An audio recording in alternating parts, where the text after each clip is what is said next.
जय धर्मेश, जय सेवा, जय मल्हार, जय भीम, जय ज्योती। आज आपण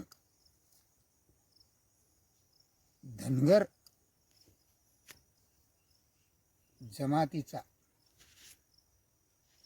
एक अशा महापुरुषाच्या सोनेरी पानासारखा इतिहास असून सुद्धा त्याच्यावर कुठेतरी पडदा टाकण्याचं काम या काही प्रस्थापित लोकांकडून म्हणा किंवा तेव्हाच्या तत्कालीन लोकांकडून झालेला आहे। त्याच्यामुळे तो पडदा काढण्याचा प्रयत्न आणि आपल्या लोकांपर्यंत तो इतिहास, सोनेरी पानाचा इतिहास पोचवण्यामध्ये आपण सर्वजण साथ देऊन किंवा मिळून मिसळून जर केलं तर तो सोनेरी पानाचा इतिहास आज जगाच्या पटलावर लवकरात लवकर येईल। आणि जो रणमैदानात आमचा शत्रू म्हणून उभा झालेला आहे तो शत्रू आमचा इतिहास पाहूनच तो ते रणमैदान सोडून पळून जाईल। म्हणून तो इतिहास आज आपल्याला समोर येणे गरजेचं आहे। आता तो इतिहास म्हणजे काय तर थोडं मागं जाऊ। ज्या काळामध्ये या भारतावर अंग्रेज लोकांनी ज्याने ब्रिटिश लोकांनी राजसत्ता गाजवली 185 वर्ष, ही राजसत्ता ज्यावेळेस या भारतावर मध्ये ते व्यापारी म्हणून आले आणि ज्या पेशव्यांनी त्यांना या भारतातलं राजसत्व दिलं, त्याही काळामध्ये पेशव्याच्या निगराणीमध्ये या भारतामध्ये विविध क्षेत्रामध्ये अनेक राजे महाराजे संस्थानिक राजे होऊन गेले। आणि ही अनेक संस्थानिक राजे असताना सुद्धा जर इंग्रज या भारतावर राज्य करत असतील तर इथं काहीतरी आपण समजून घेतलं पाहिजे का नेमकं काय घोळ आहे।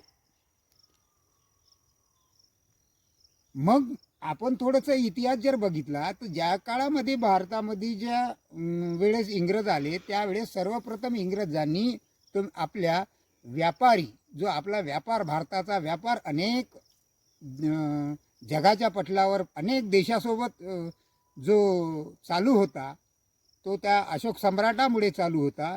आणि तो जो व्यापार होता, व्यापार अनेक देशातले जे उद्योजक होते, व्यापारी होते, ते भारतात यायचे आणि भारतातलं उत्पादन घेऊन जायचे।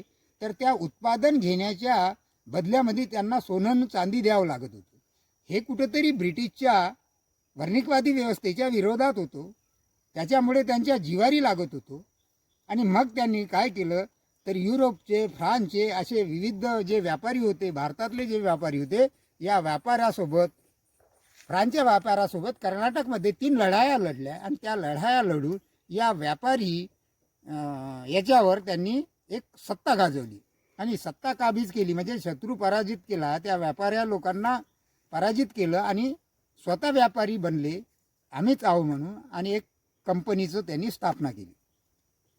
आणि त्या कंपनीच्या द्वारे ज्या ज्या भागामध्ये त्यांनी सत्ता काबीज करण्याचं काम केलं, त्यांचं जे 2 लक्ष्य होतं भारतामध्ये जेव्हा त्यांनी आले त्या काळात, का भारतावर राज्यसत्ता गाजवणे आणि भारतातली जे व्यापारी व्यवस्था आहे हे व्यापारी व्यवस्था आपल्या ताब्यात घेणे, 2 लक्ष्य होते। आणि मग ते 2 लक्ष्य होते कारण भारतातल्या जनजमीन जंगल ही आमच्या मूळ आदिवासी लोकांची होती। कारण तर त्या काळामध्ये या जमिनीमध्ये खनिज खूप मोठ्या प्रमाणात होतं आणि त्या खनिज भारतातून ब्रिटनला न्यायचं आणि तिथं त्याचा उपयोग करायचा, अशा प्रकारचं त्यांचं जे त्यांची मानसिकता होती त्यानुसार त्यांनी पुढे भारतावर राज्यसत्ता गाजवण्याचं परिक्रम चालू केला। आता ज्या काळामध्ये राज्यसत्ता गाजवली त्या काळामध्ये त्यांनी सर्वप्रथम आपण बघितलं तर बक्सरची लढाई जे आपल्याला इतिहासात सांगितलं गेलं, बक्सरची लढाई झाल्याच्या नंतर आणि बक्सरची लढाई झाल्याच्या नंतर जसं त्यांनी 1793ला म्हणजे 1760ला जे बक्सरची लढाई झाली आणि त्या बक्सरच्या लढाईमध्ये त्या तीन नवाबले त्या ब्रिटिशानं निस्तनाबूत म्हणजे पराजित केलं आणि पराजित करून ते राजसत्ता काबीज केली. आणि त्या राजसत्तेच्या माध्यमातून मग या जमीन जंगल या भूमीवर त्यांनी एक निर्बंध लावले, म्हणजे एक स्थायी बंदोबस्त अशा प्रकारचं एक त्या जमिनीतून आपण कर वसूल करण्याचं काम केलं. आणि अशा प्रकारचे जे त्यांनी वेळेवेळेवर जे कर लादले, मग हे कर लादत असताना त्यांनी सर्वप्रथम जमीनदाराला सोबत घेतलं आणि जमीनदाराला या भूमीचं स्वामी केलं. त्यानंतर उद्रेक झाला. ज्या आमच्या सोनेरी पान अशा इतिहासातला जो वीर बुधू भगत आहे, एक धनगराचं पोरगं सर्वसाधारण कुटुंबात जन्माला आलं आणि ते जन्माला आल्याच्या नंतर त्यांनी जेव्हा चालायला लागलं, चांगलं काही थोडंसं हे करायला लागलं, त्याच्यानंतर त्याची जी त्याला समजायला लागलं, त्या काळामध्ये त्याला घरची परिस्थिती जाणून मग शेड्यानं मेंढ्या घेऊन आपल्या जंगलात जावं लागत होतो. आणि त्या जंगलात जाऊन तेव्हा तंत्रमंत्राची विद्या शिकल्या जायचं आणि त्या माध्यमातून त्यानं मग जंगलात जायचा, जंगलात सदैव कुऱ्हाड सोबत ठेवायचा आणि त्या कुऱ्हाडीच्या माध्यमातून जंगलात शिकार करायचा आणि त्या शिकारीच्या माध्यमातून तो सर्व हतियार चालवण्यामध्ये पारंगत झाला, घोडेस्वार करण्यामध्ये पारंगत झाला. आणि मग ज्यावेळेस तो दुपारच्या वेळेस त्या कोयल नदीच्या काठी येऊन बसायचा, तर तिथं जमीनदाराचं सैन्य यायचं, इंग्रजाचं सैन्य यायचं आणि आमची जे लावलेली फसल होती जमीन जंगलच्या लोकांची, हे फसल कापून घेऊन जायचे. आणि ते कापून नेल्यामुळे आमच्या घरात खायला नसायचं आणि खायला नसल्यामुळे आमच्या घरी मृत्यूचे तांडव पडायचे. अशा वेळेसमध्ये तो घरी जेव्हा गावात यायचा तेव्हा त्याला ते सगळं दिसायचं, अरे यांनी लुटून नेल्यामुळे हे उपासानं मेलेले आहे, असं त्याला त्याच्या घरचे सगळे सांगायचे किंवा त्याला असे समजायचं. मग अशा परिस्थितीमध्ये तो कुठेतरी त्या जंगलात गेला का एकांत बसायचा आणि याच्यावर विचार मंथन करत राहायचा. असं करायचं. त्या काळामध्ये ज्याला कोणाला चाकरीला ठेवायचं असेल तर पगार दिलं तर चाकरीला राहायची, अशी व्यवस्था त्या काळामध्ये होती. त्या काळामध्ये अन्याय कोण करत आहे, अत्याचार काय आहे, एवढी सारी काही म्हणजे सुशिक्षित नसल्यामुळे जमीन जंगलशी आमचं राहणीमान निगडीत असल्यामुळे तेवढं हे नव्हतं. त्याच्यामुळे मग हे कठीण होतं. काय कठीण होतं तर एवढं मोठं संघटन करून आपण कशा प्रकारे एवढ्या मोठ्या बलाढ्य अशा सैन्यासोबत लढायचं, तर हे कठीण होतं. कारण या सैन्यासोबत ब्रिटिशासोबत तेव्हाचे तत्कालीन संस्थानिक राजेसुद्धा मिळालेले होते, कारण तर यांचं प्रबुद्ध मोठं होतं. आणि हे सर्व संस्थानिक राजे मांडलिंग झाले असतील म्हणून तर या भारतावर त्या इंग्रजांनी राज्य केलं ना. मग यांनी जमीनदाराला निर्माण केलं, मग यांनी सावकाराला निर्माण केलं, मग यांनी गुमास्त्याला निर्माण केलं, मग गुमास्त्याने मुकद्दमाला निर्माण केलं. मुकद्दमाच्या माध्यमातून या जमीन जंगलला लुटण्याचा प्रयत्न यांनी केला. मग या लुटण्याच्या प्रयत्नाला लढा देण्यासाठी सर्वप्रथम एक त्या लोकांच्या मनामध्ये या अन्याय कोण करतो, अत्याचार कोण करतो, याच्यावर प्रबोधन करणे आणि प्रबोधन करून त्या लोकांचा मनमेंदूवर ते बिंबवणे आणि त्याच्यातून त्यांना भावी पिढीच्या उज्ज्वल भविष्यासाठी जमीन जंगलच्या या भूमीच्या रक्षणासाठी आपल्याला कुठलाही मोबदला न घेता लढलं पाहिजे, अशी नीव देऊन एक त्यांना एक प्रेरित करून त्या काळामध्ये एक असं संघटन तयार केलं. आता संघटन तयार झाल्याच्या नंतर त्या संघटनाला प्रशिक्षण देणे होतं, कारण तर यांच्याजवळ हतियारानं हे लढायचे, यांच्याजवळ सगळ्या हे होत्या, परंतु यांच्याजवळ शिक्षक होते, शिकवणारे होते, सैन्याला ट्रेनिंग देणारे होते. पण इथं तर ट्रेनिंग देणारे कोणीच, कारण गरीबाचं पोरगं एवढं सारं आणायचं कुठून. मग त्यानं स्वतः त्या पूर्ण संघटनेला ट्रेनिंग देऊन जे प्रशिक्षण देऊन त्या हतियार चालवण्यामध्ये आमचे जे पारंपरिक हतियार होते, डांगी होती, तलवा होती, बलवा होता, तीर कामटा होता, कुलाडी होत्या, असे जे पारंपरिक आमचे हतियार होते त्या हतियारामध्ये चालवण्यामध्ये त्यांना पारंगत केलं. आणि ते पारंगत करून मग अशा या गुरिला नीती त्यांना शिकवली. आणि त्या गुरिला नीती शिकवल्याच्या नंतर मग आता या इंग्रजासोबत, बलाढ्य अशा इंग्रजासोबत, आपल्या जमीनदारासोबत, सावकारासोबत, गुमास्त्यासोबत आणि मुकद्दमासोबत आणि त्यांच्यासोबत जे मिळलेले होते त्या संस्थानिक राजेसोबत एवढ्या मोठ्या संघर्ष, मोठ्या अशा बलाढ्य अशा शक्तीसोबत तो वीर बुद्धू भगत आपलं संघटन घेऊन लढायला निघाला आणि लढून या लोकांना जनजमीन जंगलला मुक्त केली. आणि तो लढला म्हणून कुठंतरी जनजमीन जंगल मुक्त झाली आणि ब्रिटिश घाबरले होते. ब्रिटिश एवढी मोठी शक्ती असताना सुद्धा घाबरले. आता घाबरले म्हणून काय म्हणायचं, तर त्या काळामध्ये त्याच्यावर 1000 रुपयाचं इनाम ठेवलं होतं. म्हणजे इनाम त्या काळात 1000 रुपयाचं त्या व्यक्तीवर ठेवते का जिंदा आणि मुर्दा पकडा म्हणून, म्हणजे किती घाबरले असते याच्यावरून आपल्याला कळतं.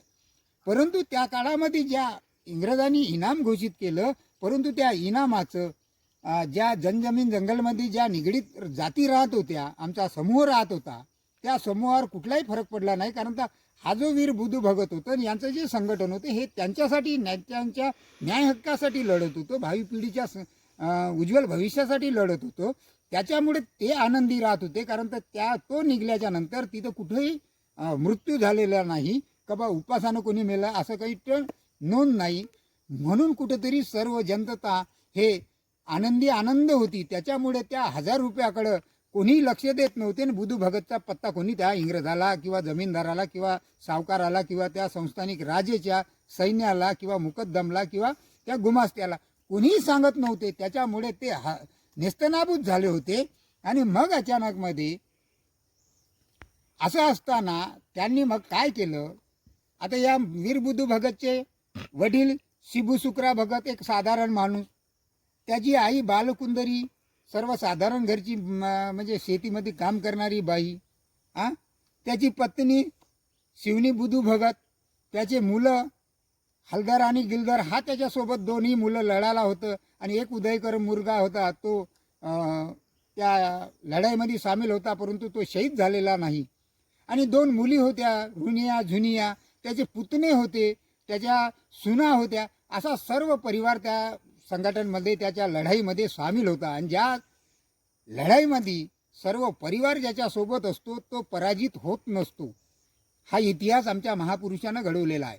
आणि म्हणून कुठंतरी ब्रिटिश हतबल झाले. 1000 रुपयाचं इनाम घोषित करून सुद्धा बा या व्यक्तीचा कोणी पत्ता सांगत नाही. बुद्धू भगत जंगलामध्ये राहत असल्यामुळे त्याला जंगलाचा खडा न खडा माहीत होता. आणि त्याच्या माहीत असल्यामुळे इंग्रज कुठूनही आले का इंग्रजाला तो निस्तनाबूज करायचा, पराजित करायचा आणि इंग्रजाच्या सैन्याला सडोकी पळो करून सोडायचा. अशा याच्यामध्ये इंग्रज घाबरल्यामुळे मग इंग्रज तिथं कुठेही जायचे नाही. आणि जायचे नसल्यामुळे तिची जनता आनंद राहायची. आणि त्यामुळे लोकांमध्ये अतिशय आदर निर्माण झाला. आणि पुन्हा जास्त ताकदीचं संघटन त्यांचं उभं झालं. आणि हे संघटन पाहून ब्रिटिश कुठंतरी वाटलं की बा आता आम्हाला कुठंतरी या भारतातून उच्चाटन करावं लागेल. कारण या रांचीच्या या ज्या एरियामध्ये आम्हाला कुठंतरी बस्तान बसवता येणार नाही. कारण बसवलंच नव्हतं. कारण जोपर्यंत बुद्धू भगत होते तोपर्यंत इंग्रजाला त्या ठिकाणी बस्तानच बसवता आलं नाही. त्याच्यामुळे ते घाबरून होते. आणि हे घाबरलेले इंग्रज मग काय केलं यांनी का यांच्यावर अचानक बनारसचं संघटन, जे राजाचं बनारसचं संघटन आणि जमीनदाराचं संघटन, गुमास्त्याला घेतलं, मुकद्दमाला सोबत घेतलं, जमीनदाराला सोबत घेतलं आणि ब्रिटिशाचं सैन्य, असा 50 बटालियन घेऊन अचानकमध्ये रात्रीच्या वेळेस त्याच्या गावाला पूर्ण घेरून घेतलं. आणि घेरून घेतल्याच्या नंतर सर्व कुटुंब, सर्व परिवार त्याच्या सोबतच होता लढाईसाठी आणि सज्ज झालेला होता. त्याला दैवशक्ती प्राप्त होती. आणि त्याच्यानुसार त्यानं लगेच त्याला अशी खानाकून झाली की बा आपल्यावर कुठेतरी एक मोठं संकट येणार आहे. आणि त्या संकटाच्या माध्यमातून त्यानं त्याच्या सैन्याला बोलवून घेतलं. आणि लगेच त्या 300 सैन्यानं 7 दिवस कमसे कम लढाई चालवली. आणि त्या 7 दिवसाच्या लढाईमध्ये इंग्रजाला असं वाटत होतं कुठंतरी आम्ही आता एवढंही सैन्य असून आम्ही पराजित होतो का काय.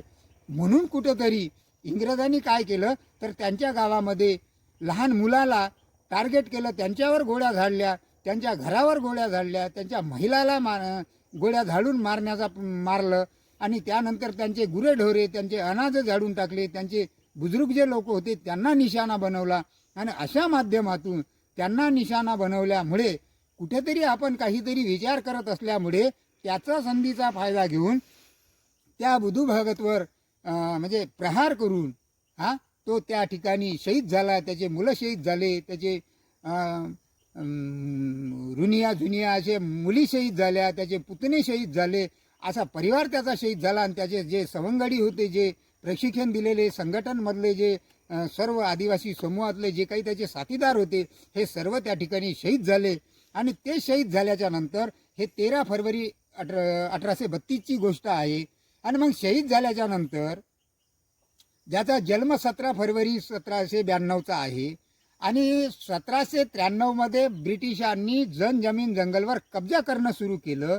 त्याच्यानंतर 9 वर्ष कुठलाही असा इतिहास नाही की बा कोणीतरी ब्रिटिशाच्या विरोधात लढलं म्हणून, कारण हे सगळे मांडलिंग झाले होते. आणि त्याच्यानंतर ज्यावेळेस 1800 मध्ये वीर बुधू भगत लढाईसाठी निघले ब्रिटिशाच्या विरोधात, त्या काळामध्ये ब्रिटिश घाबरले आणि ब्रिटिशांनी लगेच जो स्थायी बंदोबस्त होता तो मालवाडीमध्ये लावला आणि मालवाडीचा रयतवाडीमध्ये केला. अशा प्रकारचे बंदोबस्त करून त्या लोकांना न्याय देण्या म्हणजे त्यांना एक समाधान करण्याचा कार्य केलं. परंतु लुटणं चालूच होतं, विविध माध्यमातून लुटणं चालूच होतं. हे कुठेतरी त्यांच्या लक्षात आलं, म्हणून त्यांनी ब्रिटिशाच्या विरोधात सुरुवातीपासून तर आखरीपर्यंत लढा चालू ठेवला. आणि मग कुठेतरी ब्रिटिशाला वाटलं का आता आपल्याला जावं लागते. अशा परिस्थितीमध्ये त्या 13 फरवरी 1832मध्ये तो त्याच्यावर प्रहार करून तो शहीद झाला. आणि शहीद झाल्यावर त्याचे जेवढे काही हे होते प्रेत होते, हे रांचीमध्ये आणले. त्यांची जे ब्रिटिशाची जे सैनिकाची जे एक शाळा होती, जे हे होतं, त्या ठिकाणी आणलं.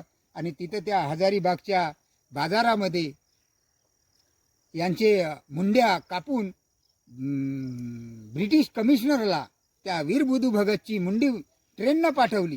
का पाठवली तर या बुधू भगत एवढे वर्ष जर लढला असेल आमच्या इंग्रजासोबत, इंग्रजाला त्या रांचीच्या एरियामध्ये हा होता तोपर्यंत बस्तान बसवता आलं नाही. एवढा वीर जर या भारतामध्ये असेल असे वीर, तर आमचं कुठे उच्चाटन लागणार नाही. इथं उच्चाटन म्हणजे इथून पळावं लागेल. अशा परिस्थितीमध्ये त्याचा चेहरा बघण्यासाठी म्हणजे कमिशनरसुद्धा हतबल झाला होता. आणि त्या कमिशनरले ते मुंडी पेश केली. आणि ते मुंडी जर 29 फरवरीला परत आली आणि ते परत येतपर्यंत त्याच्यावर अंतिम संस्कार नाही झाला, म्हणजे 16 दिवस कमसे कम त्या प्रेताला अंतिम संस्कार करू दिला नाही. म्हणजे ब्रिटिश पाहण्यासाठी सुद्धा त्या व्यक्तीला उत्सुक होते, कारण ते एवढं बलाढ्य लढाई लढणारा या आदिवासी समूहामधला हा पहिला वीर होता, ज्यानं पहिलं संघटन कुठलंही मोबदला न देता या भारतामध्ये निर्माण केलं. आणि त्या संघटनला पारंपरिक हत्याराचं प्रशिक्षण दिलं, त्यांना गुरिला नीती शिकवली. आणि या संघटनला एवढ्या मोठ्या 5-5 बलाढ्य शक्ती असताना सुद्धा या शक्तीच्या विरोधात लढणे त्या काळामध्ये कठीण असताना सुद्धा एक सर्वसाधारण घरचा पोरगा लढला, वाघासारखा लढला. म्हणजे हे कितीतरी शूर असेल असे त्यांच्या कुठेतरी लक्षात आलं. मग त्यांना वाटलं का बाबा यांच्यावर काहीतरी आपल्याला बस्तान बसवावं लागेल. म्हणून मग काय केलं, त्याच्या पोराच्या, त्याच्या मुलीच्या, त्याच्या सुनाईच्या, त्याच्या पुतण्याच्या नरड्या शिर कापून त्या हजारीबागच्या बाजारामध्ये फिरवले. अशा प्रकारचे कृत्य त्या काळामध्ये त्या इंग्रजांनी आमच्या महापुरुषासोबत केले. मग त्याच्यानंतर कुठंतरी आमचे जे काही महापुरुष पुढे निघले, सिद्धू कानू निघाला. 1815ला त्याचा जन्म आहे. 35 वर्षाचं आयुष्य त्याला मिळालेलं आहे. कानू मुर्मूचा जन्म एक याच्यातला आहे 5 वर्षाच्या लेट. मग 1820चा आहे. मग मला तुम्ही सांगा, यांचा जन्मच त्या काळात नव्हता, तर मग हे लढले कवा? तर हे त्याच्यानंतर लढले ना, लढले ते वाघासारखे लढले. आम्ही त्याच्यामध्ये दुमत नाही. परंतु हे सर्वात पहिलं ज्या महापुरुषापासून आपण प्रेरणा घेतली का संघटन कसं करायचं, संघटन बांधणी कसं करायचं, उज्ज्वल पिढीसाठी आपण लढलं कसं पाहिजे, आपण या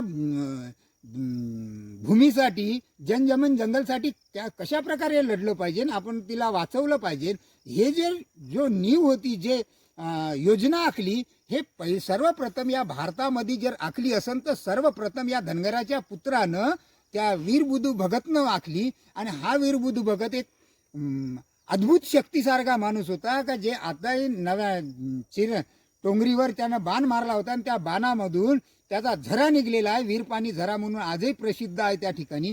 असा तो एक वीरबुधू भगत होता आणि त्याचेच काही वंशज यवतमाळ जिल्ह्यामध्ये राहतात. म्हणजे आम्ही त्याच भागातले तेच धनगर आम्ही आज महाराष्ट्रामध्ये असून सुद्धा या महाराष्ट्राला या धनगराच्या विरोधात कुठेतरी आमच्या जमातीच्या काही लोकांना आमच्या पूर्ण सवलती आजपर्यंत दिल्या.